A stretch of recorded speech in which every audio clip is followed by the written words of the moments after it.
Good. Hi, everyone.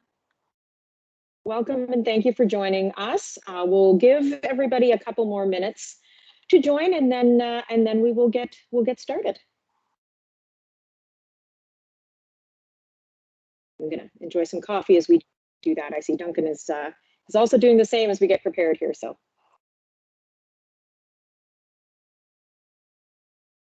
Oh, I must admit, I ran out of coffee today. It is Oh, no. quite a dilemma. I'm reduced to tea. Oh. I know.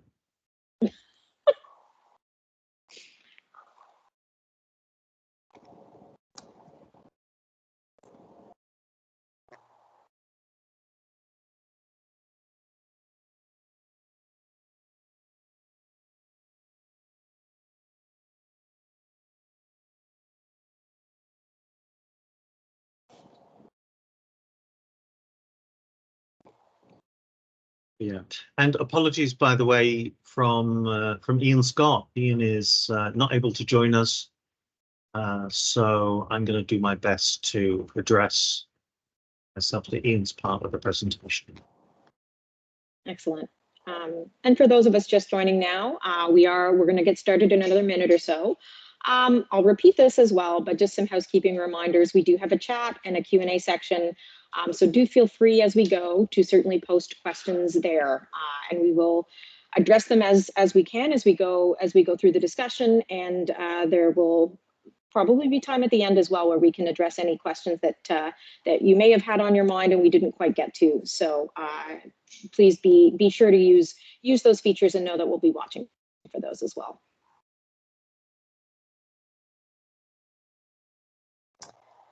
All right, Duncan. So hi, everybody. Welcome. We can get started here. My name is Kelly O'Dwyer-Manuel, and I'm joined with Duncan Chappell. We are here to discuss the changing role of sourcing advisors. Ian Scott, unfortunately, is unable to join us, so we will forge ahead certainly. But very excited to get this topic going. I'm a vice president of marketing and communications. I own analyst relations and advisor relations. Duncan, do you want to provide a little bit of a snapshot of all of the things that you do? Yes, so I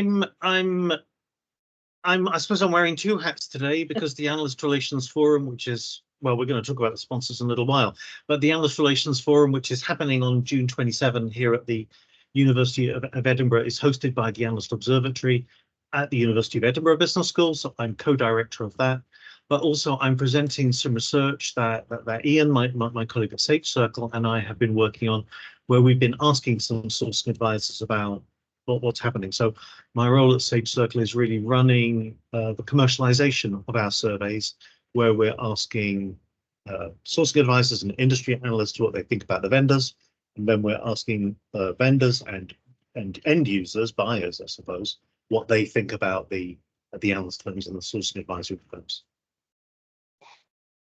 Shall I move on to the? Yes. Since you mentioned our sponsors, many thanks, deep thanks to the sponsors listed here. So the Analyst Relations Forum, Sage Circle, of course, and the Association for Analyst Relations Partnership. And in particular, please follow all of these folks on LinkedIn. They often post some really terrific information and a lot of opportunities like this webinar today to learn more and have these types of discussions. So deepest thanks to all of our sponsors. And with that, Duncan, I will hand it over to you to get started going through some of these great findings. Thank you so much. So what I'm going to be talking about today is firstly giving a kind of snapshot of some of the more quantitative findings, I suppose, from a study that we've been conducting. And then I'll be going on to some of the more qualitative observations that have come out of the interviews that we've been having.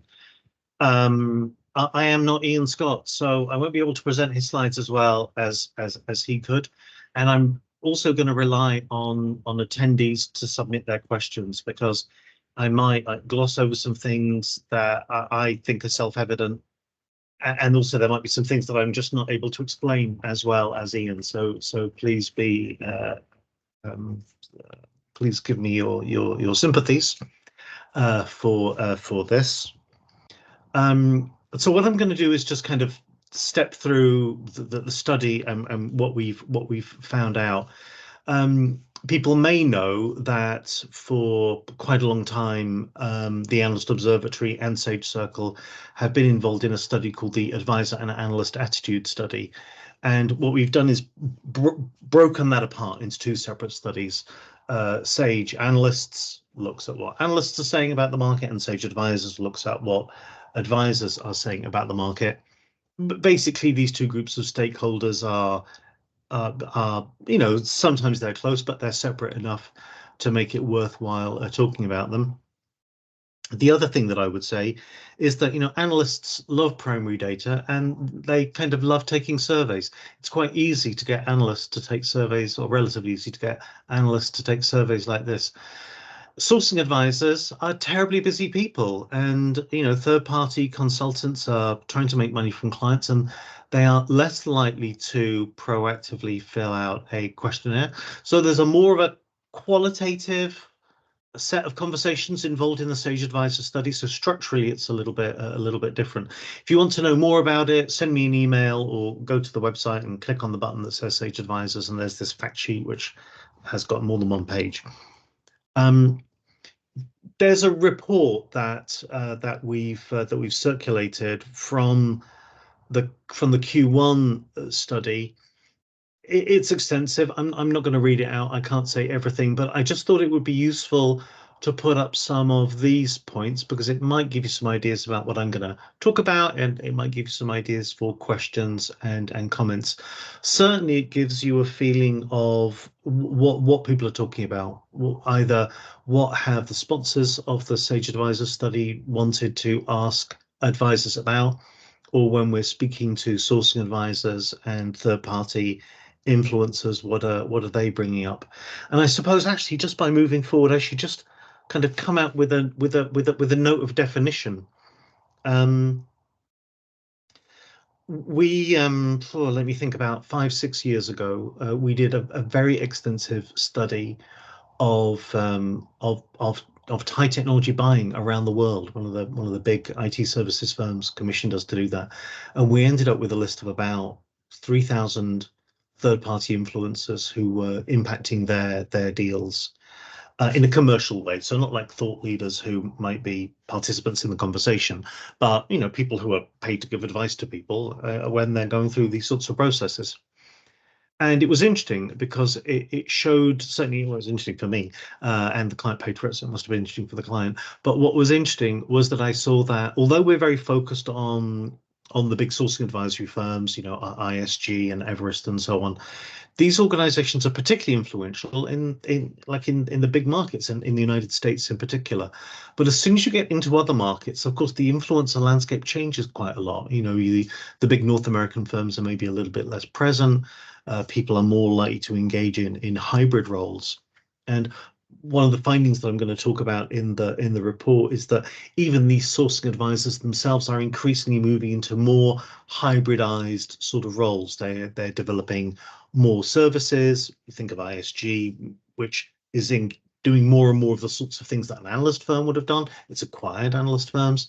So there's a lot more complexity in this market, and it's definitely accelerated by changes in technology buying during the pandemic, and then for many tech firms are in rather more unstable and unpredictable discontinuous markets than they used to be. So there is this big report, and what I'm definitely going to try to do is not read that out or summarize it, but I want to give you a quick overview of some of the key findings that have come out in the conversation. Many of the things that we've asked about were things that proactively service providers wanted to ask. But actually, there are some themes that came out very strongly in an unprompted way from the feedback that we had from sourcing advisors who took the study.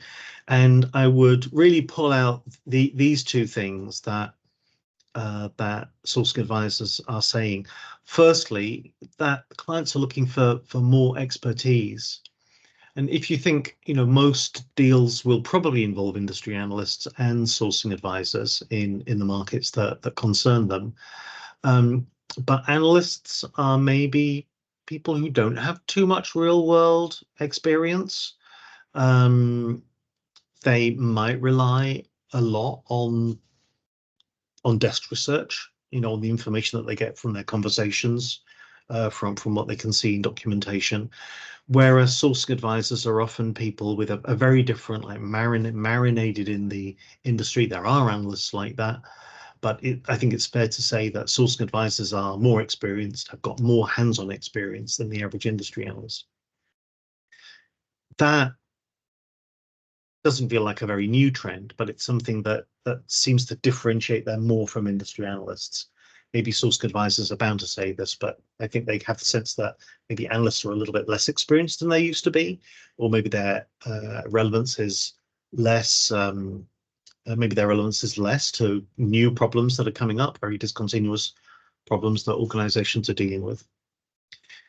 Then the other aspect of this is more services. It really used to be the case that when we would do studies like this, many of the sourcing advisors that we spoke to would say, well, pretty much the only thing that they did was consult to people on the selection part of the decision-making process. They were there in the procurement stage, or maybe in the RFP forward, but maybe not coming in all the way through, maybe not assisting with strategic transformations, maybe not assisting after the purchase decision. And definitely what we're seeing is a greater reliance on organizations asking more from sourcing advisors. And I think partly that reflects just changing dynamics. There are fewer massive deals around. So if these firms want to stay relevant, want to be able to help their clients, they have to extend their proposition and move down on deal size as well. So those are two very strong themes that have come out from the qualitative feedback. And if I may, Duncan, what's really struck me about that need for more services is and the report goes through this, as the sourcing industry has kind of evolved and you've seen smaller players come in and kind of influence those larger players like ESG, those smaller players, much like analyst firms as well, often offer more because it is a boon then to work with them. So I think it probably is fair to follow that has had an influence then on what all of the sourcing advisors are being asked to do. That please give us more. We see the value here. We would like more than just kind of a point in time offering, as you were just explaining. Yeah, this absolutely makes sense, and I think that as a little bit like the way that plants grow towards the sun, as the market has shifted, we've certainly seen analyst firms extending their service portfolio in the direction of the ground that previously was comfortably left alone to the sourcing advisors. And then definitely the sourcing advisors, partly because they're doing more content marketing, but also because they need more substantial material to deal with, again, discontinuous changes like AI. It puts sourcing advisors really on the spot. Many of them have been in, like you mentioned, if you're assisting somebody with the outsourcing of SAP, I hope there's no one from SAP here, but I would imagine outsourcing SAP is very similar now than it was a few years ago, maybe even a decade ago. Whereas organizations that are thinking about how can we roll out AI in the banking industry without ending up in court, these might be challenges that are new to people. And so the sourcing advisory firms need to do more work to put themselves to lean forward into the technology challenges of clients a little bit more, rather than merely helping them in procurement. I'm glad you've read the report because that fills in for Ian's absence a little bit. Just to take out a few snippets from the quantitative side of the study, there were 4 things that really struck me that maybe if you're working in this field more closely than like if you're actually working as a sourcing advisor, maybe this isn't news to you. I'm not, so it was news for me. One is this broadening of the role, which I've already referred to. Most of these people now seem to be working on wider things, not only working on procurement. Of course, for some people who are only working on procurement, but most of the people in our study seem to be doing more things And for a notable number of them, most of their time is not on procurement. It's other things to do with IT strategy. In terms of, are you doing more work? Are you doing less work? Are you involved in more deals, involved in fewer deals? Around a quarter of the sample is doing more work on tech procurement than before, which I think is another way of saying that most of the sourcing advisors are maybe not involved in more deals. They're perhaps involved in as many or fewer deals than before. But optimism is eternal.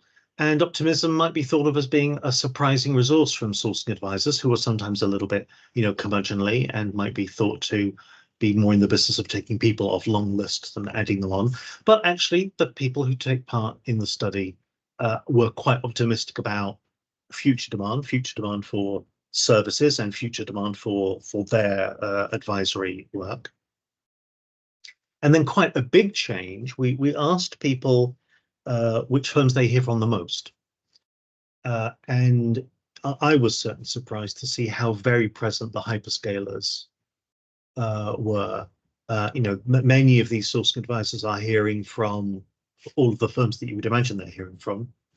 But in terms of who they're hearing from most, honestly, I did not expect that any of them would be hearing most from a hyperscaler, but actually an awful lot of them are hearing much more from the hyperscalers. And I think if I was working in a traditional services firm, I would be a bit anxious about that. I would see that as a threat. And in particular, I would wonder whether there was something different that those organizations were giving that maybe the sourcing advisory firms are not getting from the traditional services players. That's an interesting point, and exactly the question I was going to ask. So, yeah, interesting findings for sure. Good, thank you. So moving on to some of the more qualitative things that are coming up in the conversations. Really, some of these things I've already touched on, so maybe I can go over the slide quite quickly. The landscape is changing. Smaller deals and advisors are doing different things. So this means that the role of the advisor is more complex. I think they're in the situation where when you're only working on the procurement part of the problem, it's very easy to know whether you did the right thing or the wrong thing. The client has a very good idea of whether the measurable outcome is what they wanted. But then if you're developing more complex, broader solutions for them, that of course creates more value and extends the value proposition. But are you really sure that you are demonstrating measurable outcomes? There may be some insecurity about the solidity of some of the additional revenues that are being generated by these firms. And then just the final thing is like a very new reality. Buyers are more demanding. Again, buyers are paying less for advisory support. The deals are getting smaller. People are hesitating before spending every penny. So there's a more demanding consumer for advisory services. They want a more tailored approach, more collaboration, and it means that potentially that the whole advisory space starts to blur a little bit more. And this difference between the traditional pure play sourcing advisory firms and other consultancies, which is really quite distinct in major markets like the UK and the United States, maybe starts to blur in other markets, and eventually in those markets as well, as you have other firms moving more into offering sourcing advisory work, and the sourcing advisory firms working more into broader change consulting opportunities. I think that really is intriguing, and I think you see it. For example, in the way that tools like Architect, which analyst relations people use, now they don't contain influencers. These databases contain influencers and experts, and the forms of influence are really becoming much more fluid than they were. What do sourcing advisors want? something that definitely has come through very clearly in not only in this year's study, also in last year's study and the study and the year before from sourcing advisors, is trust and being treated fairly. Yeah. Very often organizations might approach sourcing advisory firms like channel partners, which is not a bad thing, but trying to find ways in which they can grow business together. But at the end of the day, the paying customer is the sourcing advisor's customer. And I think I think not every organization is getting the balance right between working in a straightforward way, kind of treating the sourcing advisor like it's a channel, versus kind of respecting its integrity, respecting its independence in a win-win kind of way. I'm just going to put my phone on mute. I should have done that before the call. Then geographical differences. Again, I've touched to this kind of blurring of roles between geographies, but I think it's fair to say that it is hard for these major global firms to extend into further markets at a time when deal sizes are smaller, are shrinking. Quite the opposite, they're more likely to retrench into core markets, the way that we're seeing other management consultancy firms retrenching at the moment. So that does mean that in markets where sourcing advisors have had quite a mature role for some time, I'm thinking of the Nordic region, for example, maybe we have to just be a little bit alert to other influencer types appearing as these deal sizes get smaller and buyers are maybe more cautious about sending money. The other thing is the opportunity for like a back channel of communication where these advisors can offer unfiltered feedback. We're in a more tense economic environment, and I think that means that many sourcing advisors are they're anxious in a way that they have not been, and their clients are anxious in a way that they have not been. And I think that means that some of them are pulling their punches a little bit with service providers. Maybe these service providers aren't getting the feedback that they would want to get. Obviously, I'm bound to say that I think studies like Sage Advisor are really useful because they take feedback from multiple people and gather them together. But obviously, this is not the only way to do this. But if you're in a period like this, I think you should be careful to make sure that not all of your interactions with sourcing advisors are like very business-like conversations geared around transactions that are unfolding in the market, but make sure that you are having that more meta level conversation about how they feel about how they feel about the way that they're being treated, how they feel about the way they're being listened to. Because definitely, when we're under pressure, none of us are at our best when we're under pressure, and kind of everybody's under pressure. So things can get a little fretful. So this more collaborative approach also seems to be producing some challenges for advisor relations professionals. To make a comparison with industry analyst relations, which I know a bit better, industry analysts have got a lot of opinions about analyst relations, and they can be completely wrong. They perceive what is happening inside the vendor the way that when I'm in a restaurant, I've got an imagination of what is going on in the kitchen, but I'm not in the kitchen, am I? I've got no idea what's going on in the kitchen. Maybe I can hear some things, smell some things, but like my perception, as solidly as I believe in it, my perception's from a very incomplete perspective. I don't have the perspective that I need. So when I offer this feedback from advisor relations people, I'm really intrigued to hear what your comments are about, whether they've got the right perspective there. Certainly their perception, firstly, that there are fewer opportunities for unfiltered feedback, and many people are emphasizing the importance of events and how events allow much more of all kinds of communication. Secondly, they think that advisor relations teams need to be partnering more effectively with sales teams in order for the vendor itself or provider itself to partner with advisors, and for them to be able to work together to create value for the actual buyers who are in the who are in the market for services.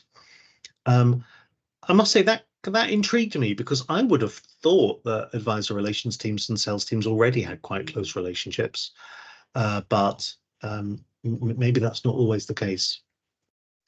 And then thirdly, managing expectations. I think it obviously is going to be the case that a sourcing advisor is very often speaking to more than one provider, and just because they're in an interaction with a provider, that doesn't mean that they're likely to get the business. Maybe they're more likely to get the business than if they're not in the conversation.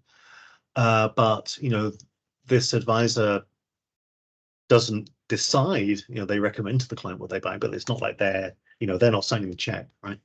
Right. But they certainly get the sense that in some interactions with service providers involve those providers showing mistaken understandings of what is going on, mistaken expectations of what the role is of advisors, and therefore too high expectations of what the advisor relations teams can deliver for them. I thought that was quite useful feedback. It is, and I think it actually impacts that second point as well, with deepening the cooperation with sales teams, right? If there's a misalignment in terms of expectations, it makes cooperation more difficult, because people are coming at it from a very different view. There may be a misunderstanding as to what's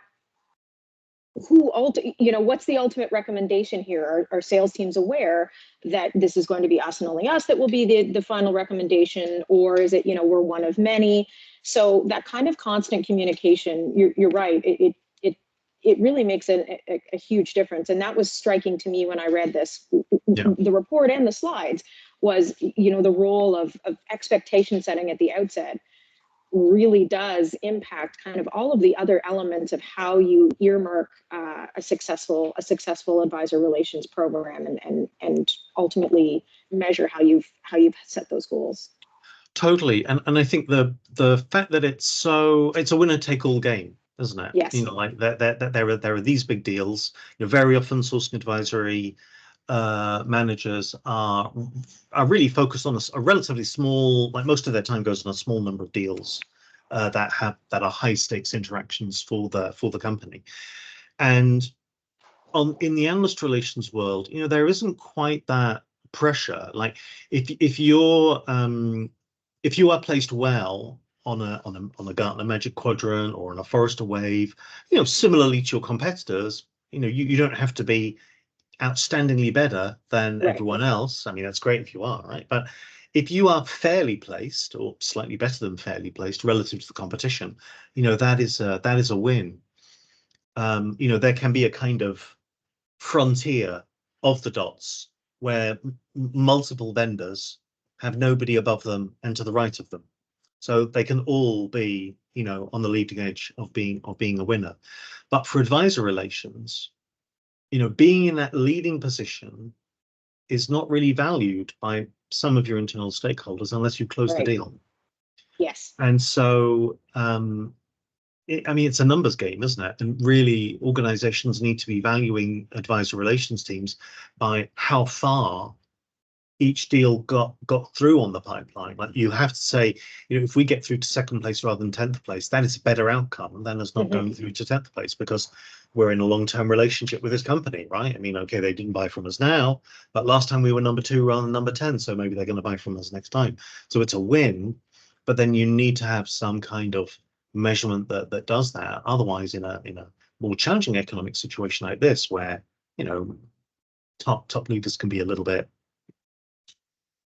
grumpy at times like this, and they may not reward, or they, without being given the tools that they need to recognize good work when it's being done, they might be very dismissive, not only of advisor relations but even of the advisors themselves, and that is not a win for anybody.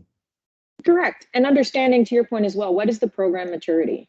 If you're starting off and it's a relatively newly formalized program, shall we say, and you're expecting to go from 0 to 10, that's probably not a realistic expectation, at least in the short term. Because as you said, then if you're saying, okay, well, look at the progress we've made with these specific accounts, with shortening the time in procurement, with a better understanding of our offering and getting to that end, that end goal or to more procurement processes, more times with more prospects, those are also really valid measurement points depending upon the maturity of where your advisor relations program is at. So they should having a kind of a common understanding of, okay, how do we map this out? What are the milestones we want to reach and in what time is going to save both sides, I think, a lot of headaches and get that buy-in, that critical buy-in from executive teams and sales teams as you bring more sourcing advisors on. Totally. And that's an interesting point, actually, because if you think about, having those milestones, those measurable milestones, which allow you to, to be accountable to others and to have others, to better allow others to have confidence in you. Now, I think analyst relations teams, partly because I think analyst relations teams are often larger than sourcing advisory teams. Maybe analyst relations teams have those kinds of structures and milestones formalized. Whereas the work of some sourcing advisory practitioners is a little bit more, connoisseurial. It's a little bit more nuanced and hard to measure. Obviously, people do it in different ways, but that also produces challenges in managing expectations and being able to show accountability, being able to show what you are doing, is a big part of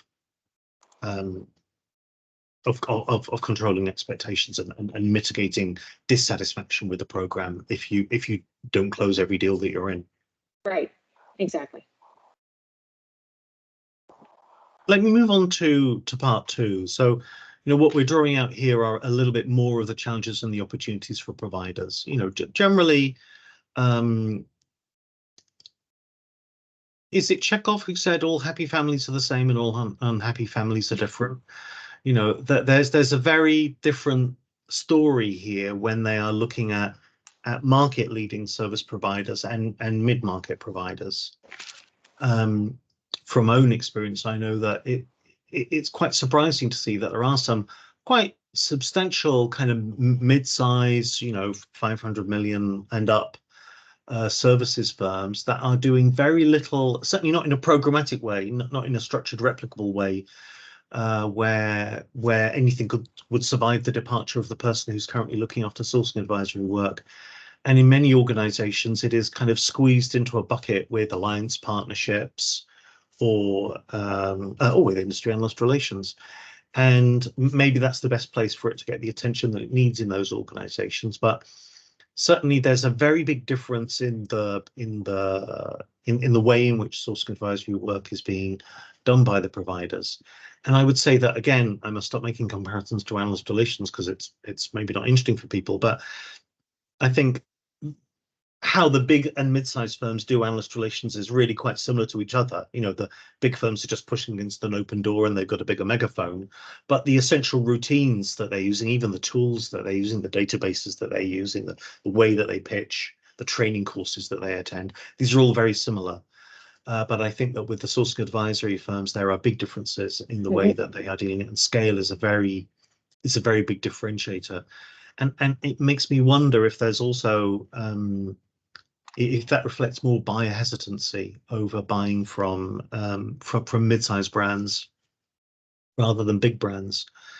But the kind of context that the sourcing advisors are talking about is really one where the buyer is in a very different world, and the buyer has got very different challenges than they used to.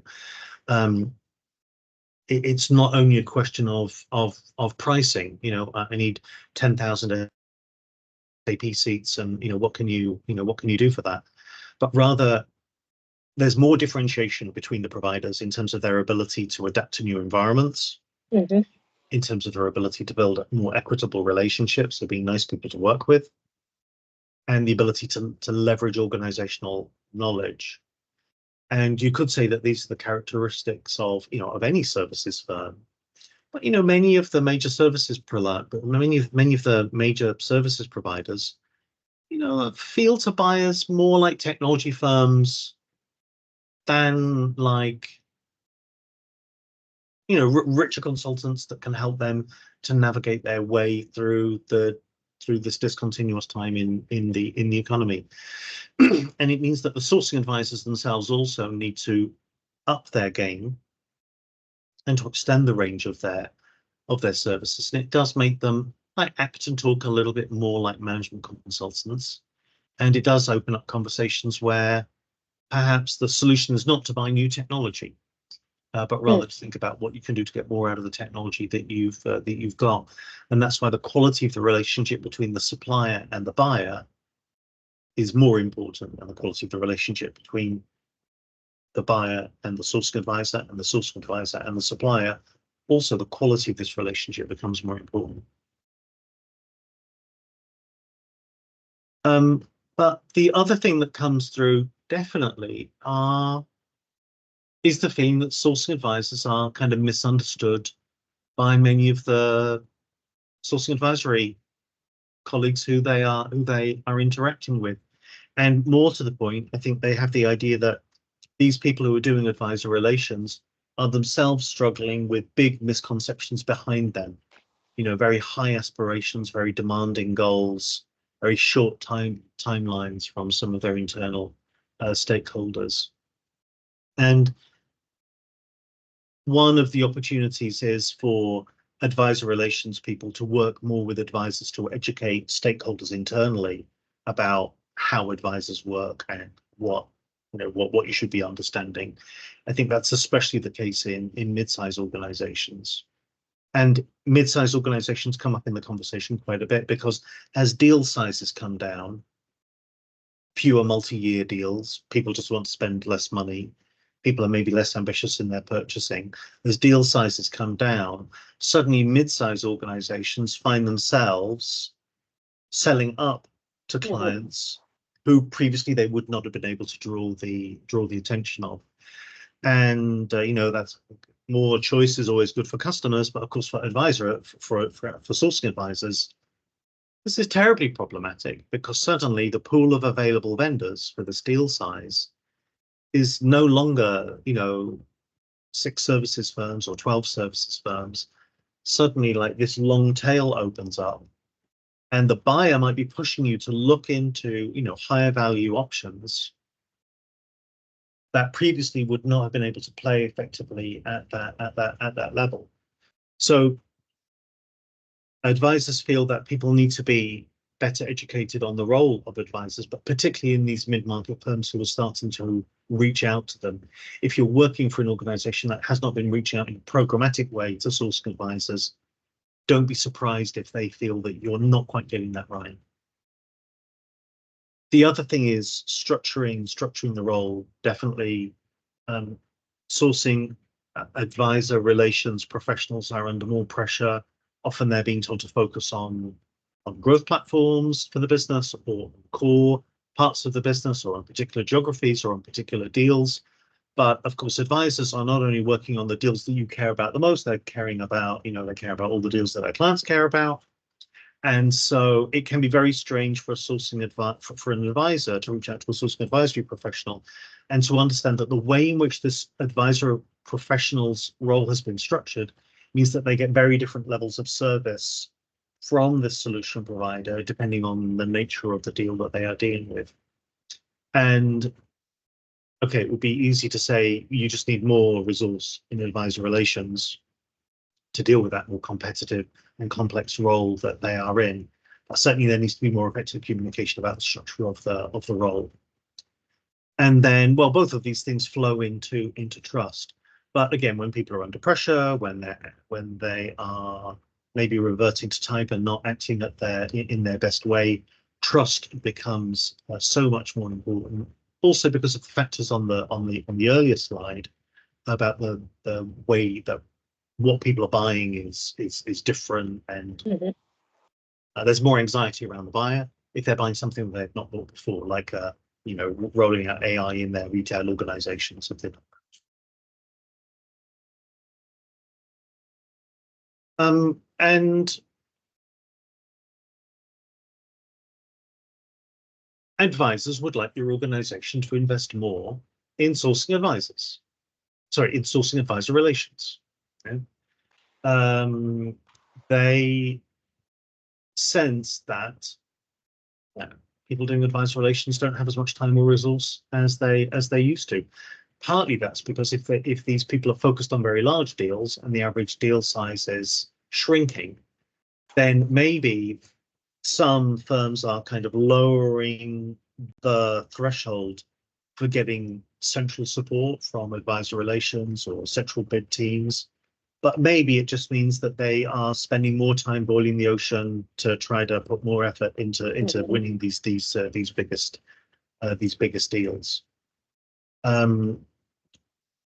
More communication and more trust makes it easier for advisor relations to develop more internal support from leadership, sales, and key, senior leadership team members. I think advisors are intrigued by the idea of helping advisor relations professionals to sell their role more internally, because then that leads to more investment in the role. So anything that can be done to get people to invest more in advisor relations is going to lead to more support for sourcing advisors, and therefore sourcing advisors will be able to act more confidently to recommend solutions, and then that in itself accelerates the whole deal flow in the market. So they are definitely big partisans of advisor relations professionals. And again, another horrible comparison with analyst relations, but it's fair to say that on the analyst relations side of things, industry analysts are not always very big fans of analyst relations people.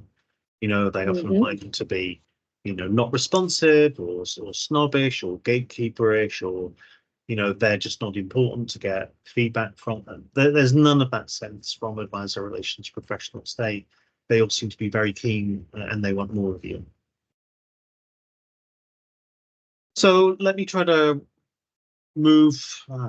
wrap up even with this section on strategies for effective engagement. How would these people like to be treated?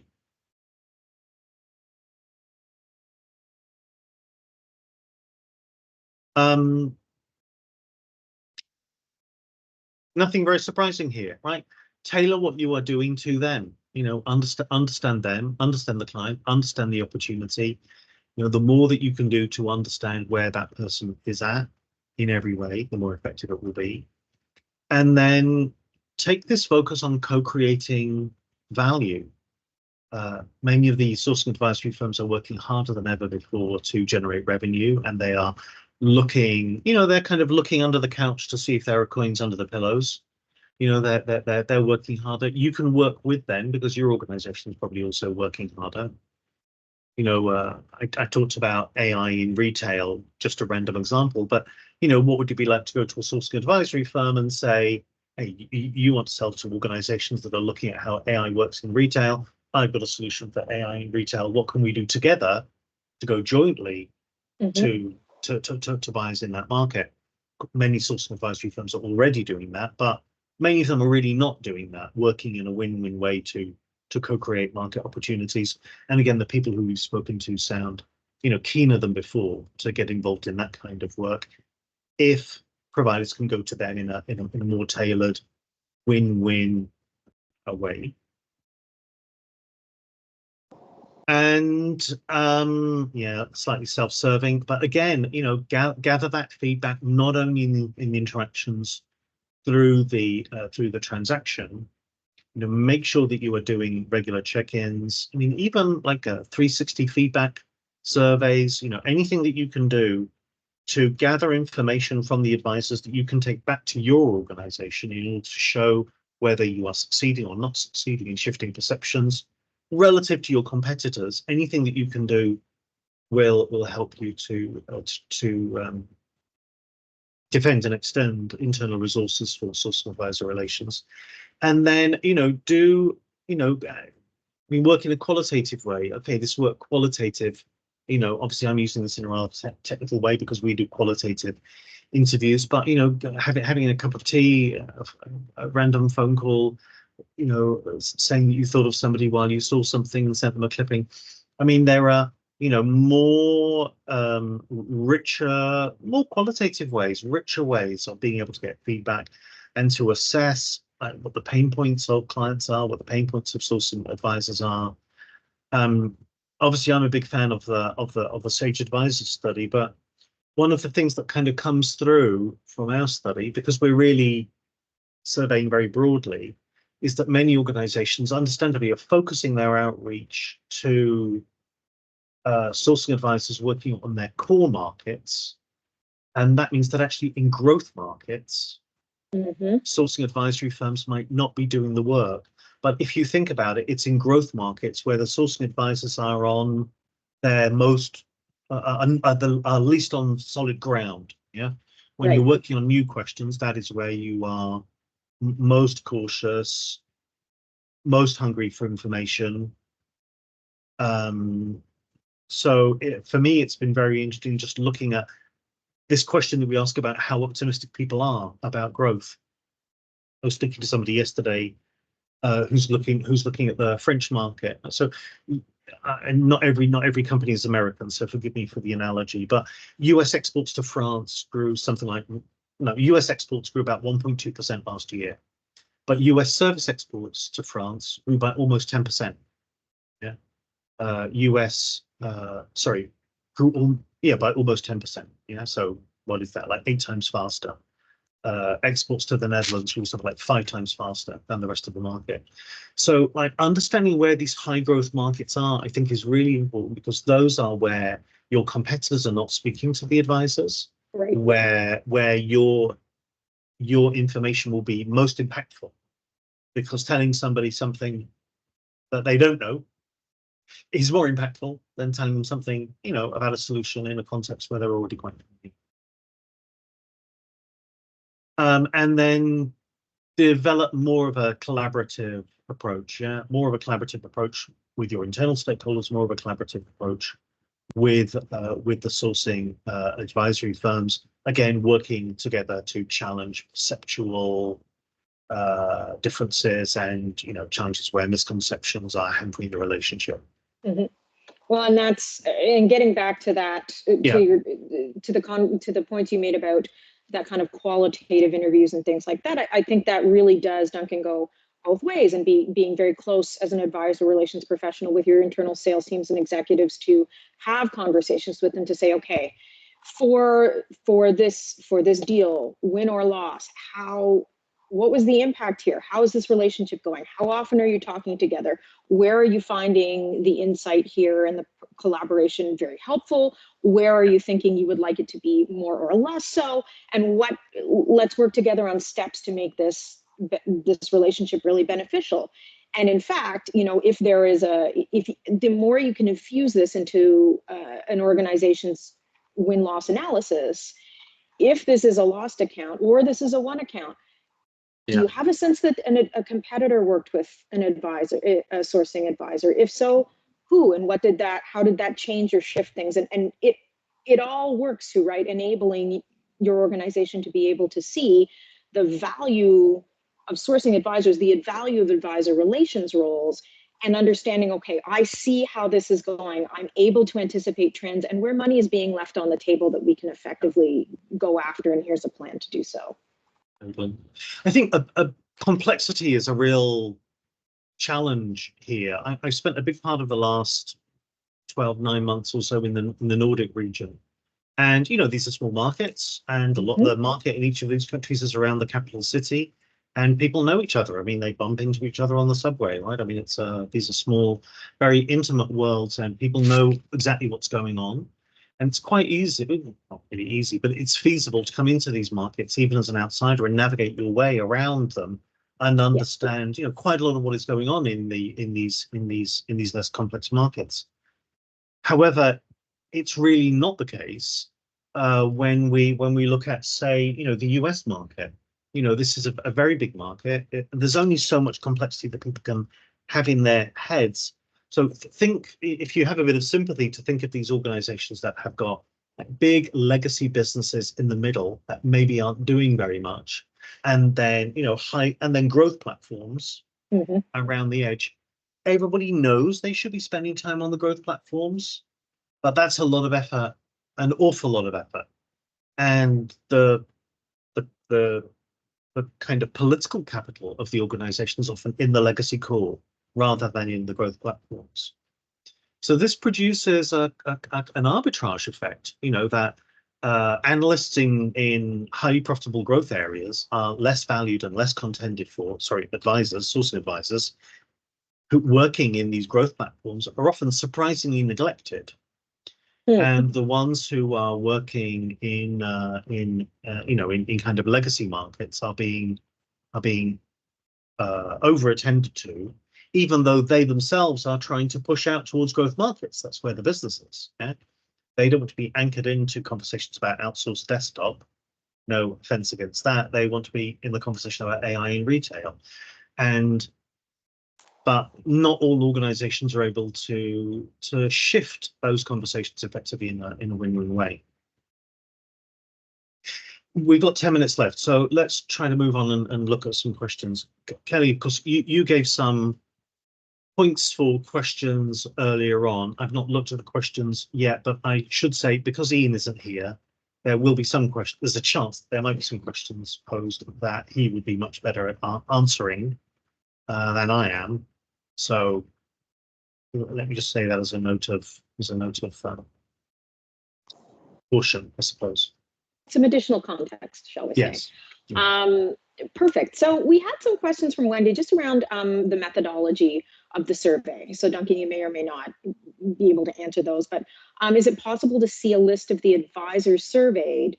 And when you stated clients under kind of the more expertise, what type of clients do you mean? I'm assuming it is, Wendy is asking, do you mean vendor prospects? I'm actually assuming that is the case, but I think that harkens back to kind of the beginning where you were going through the original methodology around the survey. Yeah, you'll have to help me with the context where I use the word clients. I mean, I suppose I might have used the word clients in two settings in this conversation. One is talking about Sage Circle's clients who are service and solution providers, but then the other is clients in terms of the buyers. The sourcing advisors, clients who are also the vendors' clients. So, yeah, I suppose it depends on the context. The study is anonymous, so of course I'm not going to give a list of the participants of the study. That would just lead to them getting lots of calls and would make their life worse. But I mean, it's not a surprise to say, ISG is the biggest of these firms, so obviously, that there's a lot of participation there. The tech markets are very big in North America. There's a lot of participation in North America as well. As soon as you move out into, there's a very long tail. There's a very, very long tail. And in many markets so if you think of the organizations that are most active in the North American market, many of them are actually Anglophone, yeah, and don't offer service in other languages in a meaningful way.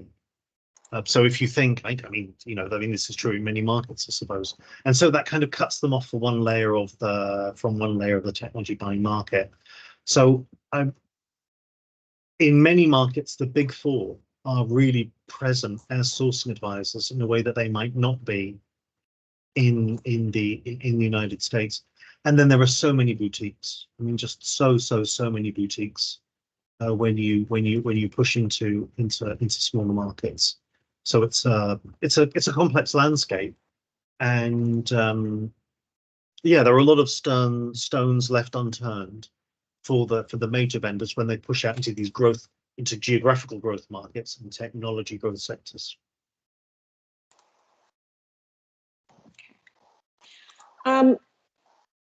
So I think the other questions that kind of came to mind for me as we were going through this and as I went through the study, and some of this you've answered a little bit in terms of the surprises that came out this time in the report that perhaps you didn't expect to see, that were significant shifts when you looked back at earlier surveys or even just earlier conversations. And then perhaps things that you thought you might see come out of here or that had been trends in past reports that weren't reflected here. Was there anything more like that, Duncan, that stood out for you? I mean, I can't say that it's a finding, but I could say that it's a hunch that comes out of the conversations, that I think some of these organizations are really scrambling to refunction their business model. And they are already so well embedded into their clients. I think as these sourcing advisory firms evolve, they could become very quickly real competitive threats for other advisory firms that are selling into these firms. So if they, you think of the kind of research that ISG produces. Well, I mean, maybe you're not very impressed by that, but then you might not be very impressed by the research that come out from other mid-sized analyst firms. But when they're in that market, they can start to displace other providers. They're hungry, highly effective, very well networked. They're often in a stronger position to sell into the tech buyer than many of the analyst firms are. So I do think that this broadening out of the business model, which obviously it's necessity, it's driven by necessity as deal sizes get smaller, they've got to do more. I don't think they're going to go back to that when we come back into high growth markets. They are quite optimistic about markets, the shape of markets for the next, well, at least half of them are optimistic about the shape of markets for the next year or two. But I don't think they're going to shrink their business model back. I think they're going to continue to extend their business model, deepen the relationship, increase the share of pocket. The other thing is that it means that it's a bit of a challenge for the people who are sourcing advisors as their role continues to broaden out. And I think that we will surely get more people coming into the role, more diversity needed in that role in terms of the background and the personalities of it. And as they broaden out the role, this means that they're delivering insights to a larger part of the buyer center. Then that buying center itself becomes more diverse as you extend out. And you just need to have more flexibility, more nimbleness in the way those organizations work to help them connect with the broader stakeholders that they need to be delivering value for inside the technology buyer organizations. And then I suppose the other key finding is just their hunger for partnership. Right. They sense that they're getting less good service from sourcing, many of them, some of them on some deals are getting less good service from sourcing advisory partners, and they want to help you to turn that around. Because if they can help you to turn that around, then they get better service and they can give recommendations more confidently. And so that enthusiasm is surprising, because some sourcing advisory firms have been a bit like standoffish and a bit like leave me alone and I'm very busy and don't waste my time. And now that they are thinking in a more win-win way than I've seen in previous years interviews. That's fair. That's fair. Of course, folks, if you have any last minute questions, please don't be afraid to use the Q&A. And perhaps while folks are thinking on that, Duncan, if there were, and I always ask this question whenever I'm speaking to folks, if there are 2 or 3 things that you would like people here to take away from this survey and what you've learned and what we've discussed this morning, what would those be? Sourcing advisors are doing more in a more complex way, so they need much more support and they're getting less. So then that opens up reputational risk for your organization. These people are pushing into more deals and they're doing more things in them, but they're getting less support. So that extends your reputational risk, and you have to manage that. Your sourcing advisory work has to grow in line with their expanding remit and with the way that they are pushing down into your mid-market. Very often organizations are limiting their sourcing advisory work, understandably, to the very biggest accounts where the sourcing advisors are most likely to be present. But you may be unaware of how this influence is going down into the mid-market. You definitely might not be. I didn't see many people resourcing up their advisory teams in the pure play services market. But look at these hyperscalers, right? Many of these advisors are hearing more from the hyperscalers than from the traditional services firms. And like, there's going to be some people are going to be really outflanked. Really outflanked, I believe, as a result of this. So I suppose my final thing is, think about what can you do to start measurably showing that reputational risk and the communications gap between you and your peers. I really think that that's what you need to be able to make the case to defend and extend the resources for your sourcing advisory program, or to start a sourcing advisory program if you're one of these mid-market players where you see bigger deals, bigger clients coming down to you as their deal sizes come down, and then sourcing advisors coming down with them, and they don't know about your organization. You need urgently to start building up relationships, because it can take you years to build relationships with sourcing advisory firms before they become an advocate for you. That's fantastic. Thank you for that. I need to wrap up, but I just want to go one step forward and give a little advert for our next webinar, which is with a Gartner alumnus, who is giving us a little bit of a tutorial on how analyst relations and advisor relations can drive leads with content from thought leaders. We'll be particularly talking about analyst relations content, but really it's any content. Analyst relations and influencer relations teams are suddenly under pressure like never before to generate leads, or even being given content marketing budgets. You may have this down pat, but if not, bit.ly/AR for leads. Take a look at that and come along and join us next month. There'll be a recording online eventually on my YouTube channel. If you've got a Teams account, you may even be able to log back in after the webinar and see the recording of it. Thank you so much for attending. And if there are questions that we can't answer, email me. My email address is here. Email me if you've got questions. And also, if you'd like to see the fact sheet for Sage Advisors, then I can send that to you if you email me and ask for the fact sheet. Good. Thank you very much. And of course, thank you so much for facilitating this. This was really, I greatly appreciate you being here, especially since Ian couldn't make it. Well, thank you so much. This was a great conversation, and thank you to everybody who invested time here. As Duncan said, everybody's very busy. Hope you got as much out of this as I did, and as I know Duncan did. And please do feel free to follow up with him with questions. Okay. Thank you so much. Take care. Bye-bye.